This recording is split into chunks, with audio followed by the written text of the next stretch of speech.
കേരള പ്രവാസി ക്ഷേമനിധിയുടെ ID card mobile ഉപയോഗിച്ച് എങ്ങനെ ഡൗൺലോഡ് ചെയ്യാമെന്നാണ് ഈ വീഡിയോയിൽ കാണിക്കുന്നത്.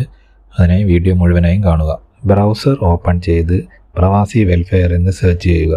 കേരള പ്രവാസി വെൽഫെയർ ബോർഡിൻ്റെ ലോഗിൻ എന്നതിൽ ക്ലിക്ക് ചെയ്യുക.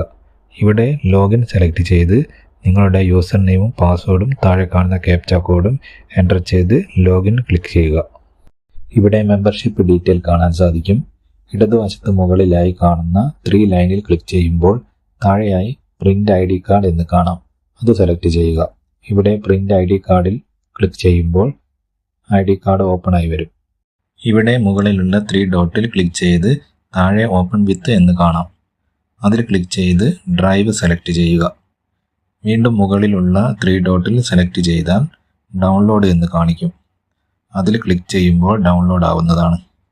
ഇതുപോലെ സിമ്പിളായ പ്രോസസ്സിലൂടെ നിങ്ങൾക്കും ID കാർഡ് ഡൗൺലോഡ് ചെയ്യാവുന്നതാണ്. പ്രവാസി ക്ഷേമനിധിയിൽ ഓൺലൈൻ വഴി എങ്ങനെ രജിസ്റ്റർ ചെയ്യാമെന്നും പ്രവാസി പെൻഷൻ്റെ മന്ത്ലി പേയ്മെൻറ്റ് ഓൺലൈൻ വഴി എങ്ങനെ അടയ്ക്കാമെന്നുള്ള വീഡിയോയുടെ ലിങ്ക് താഴെ കൊടുത്തിട്ടുണ്ട്. ഈ വീഡിയോ ഇഷ്ടമായെങ്കിൽ ലൈക്ക് ചെയ്യുക, ഷെയർ ചെയ്യുക, സബ്സ്ക്രൈബ് ചെയ്യുക.